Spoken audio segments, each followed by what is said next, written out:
Iraganean ikusgai egoten zen oinati zeharkatzen zuen arranoa itzerreka.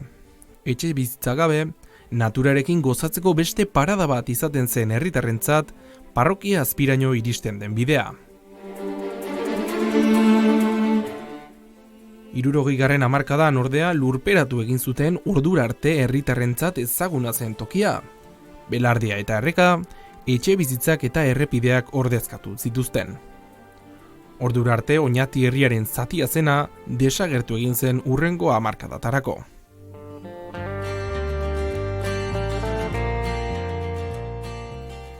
Herriaren historia berreskuratu nahian, Sasaktaola ingurumen taldeak oinati herria lurrazpetik ezagutzeko asmoa agertu zuen duela 2 urte.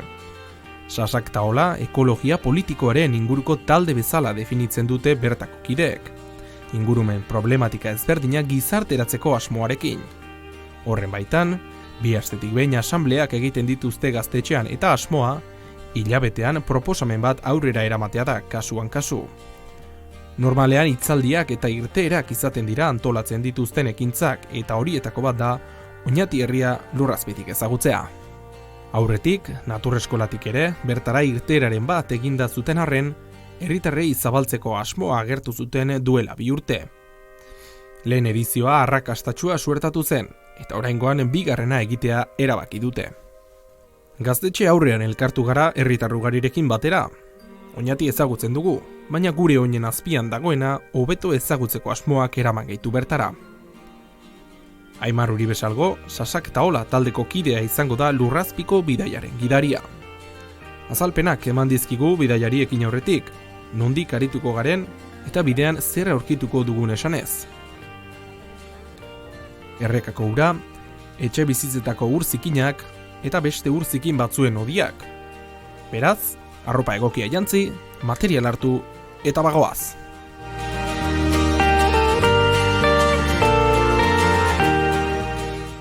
Lurrazpiko bidea Errekalde auzoan hasten da eta bertarako bidea erreka bera pasatzen den lekutik egingo dugu, baina kasu honetan goialdetik. Ondoren, non ibiliko garen ikusteko. Behin hasierara iritsita, errekara jaitsi eta bideari ekiteko ordua da. Aimar Uribesalgok dioen bezala, lurrazpian egoteak erreferentzia galtzea dakar.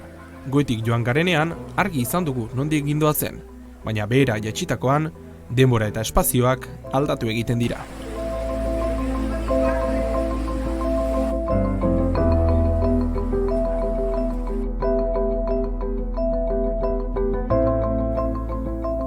Harri artean eta uretan lehen 100 metroak burututa, Errekalde auzoan beheragoaz duela 40 urte, bistan zegoen tokitik ari gara igarotzen orain. Kezka puntu batekin ere jarri zuten abian ekimen hau, Uribesalgoren ustetan, azken hamarkadatan bizkarra eman diogulako errekari eta herritarrak horren jabe izatea ere nahi du bidaia honekin. Lurrazpian egoteak ere arrisku ugari dakar, euriaren mehatxuarekin sartu ginen erreka barrenera. Euria hasiz gero, errekak indartsu egin lezake bera eta irtetzeko bideak urriak dira. Ura arriskutsua izan daiteke eta ezbeharrak ere gertatu dira bide honetan duela ez asko. Aurrera jarraituko dugu urrazpian eta adi egon beharra dago irristakorrak direlako toki asko eta iluntasunak ez duelako laguntzen. 375 metroak igaro ditugu eta plazara gerturatzen ari gara gutxinaka. Zubisa, Euskal zenbat urteako honek, eta hemendik atzea hori 60 urte. Hemen ibilbidearen zati esanguratsuenean eta historikoenean sartuko gara, baina aldi berean, tarte zikinenean ere sartuko gara, ur zikinen odiak ere ikus daiteke behealde horretan. Geldialdia egingo dugu ordea, Aimarrek azalduko digulako, non gauden eta azken txanpan nondik ibiliko garen. Oia hemen azten diak kakak hola. Papela eta hor leku baten hor azako papel masia hor, masa marroi bat.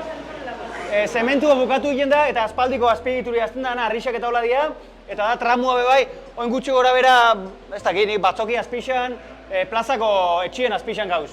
Orduan, ez dauzkan analizauta, hainbat eta hainbat urzikin, hona atoz zuzenian. Ondo fijau, tubuak nun dauzen, haber bat bombia gotan dauen eta gero sorte txarra ukio zuen. Lurrian be ondo fijau, atzenian materia organiko asko lekua oso labankorra izaten da, eta gero, igual ikusi deleke ez dakit, kakak eta komuneko papela eta holako masak eta holako gauza gauza zikinek ikusiko, bale?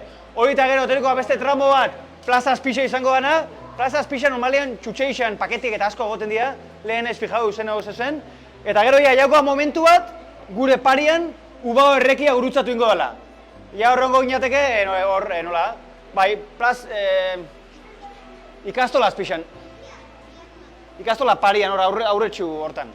Eta hori izango da tramua ja kubriu egiten dauena. Ja Ubao errekara fateko, salto hori iteko, hor ja kubriu egiten dau eta hor bustingo gara.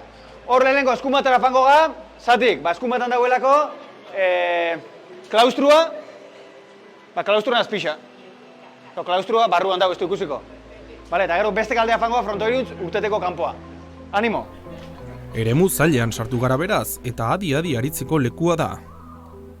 Etxe bizitzetako hodiak bertar zuzenduta daude, eta euri jasa handiarekin ere arazoak egon daitezke errekarekin. Gainera, materia organikoa ere aurkitu dezakegu, dena Oñatiko plazaren azpian aurkitzen da. Aurrera jarraituta, bustitzeko unea iritsi da. Arrano Aitzerreka Ubao errekarekin elkartzen den tokira iritsi gara, eta hemen bi erreken urak nahasten dira Oñatitik kanpora bidean. Non zapaltzen dugun ikusi gabe, gerriraino busti beharra daukagu, baina tunelaren amaieran argia ikusten hasiak gaude. Behin lur eremu finkoa zapalduta, elizan amaitu dugu bidea, baina non gaude zehazki, Aimar? Munduan bideauz, eta hau da bat, orduan hor dau klaustrua, klaustura zera pasillo karratu bat, ez, nolabait bertan nik ez da meditaiken fateko, pasiaiteko eta bitartean irakurten eta holako nik ez da exactamente zeien doen, eliz gizonak eta eliz emakumiak. Baina hori izango litzake klaustrua eta unibertsitatean duen moan, ez, erdixan jardintxu dauela, hemen errekia pasatzen da. Historia duen elizaren barruan kokatzen gara orain, eta datu bitxi bezala, mundu mailan bi eliza daude bakarrik klaustrotik erreka pasatzen dena, gainontzekoek belarra izaten dute ohikoa den bezala. Alemanian kokatuta dago lehenengoa, eta bestea, gu aurkitzen garen tokian, Oñatin, hain zuzen. Ibilbidea amaitu dugu, eta gure herriaren ezagutza handitzen goaz gutxinaka, gure herriaren historia ezagutzen beste pauso bat eman dugu ibilbide honetan.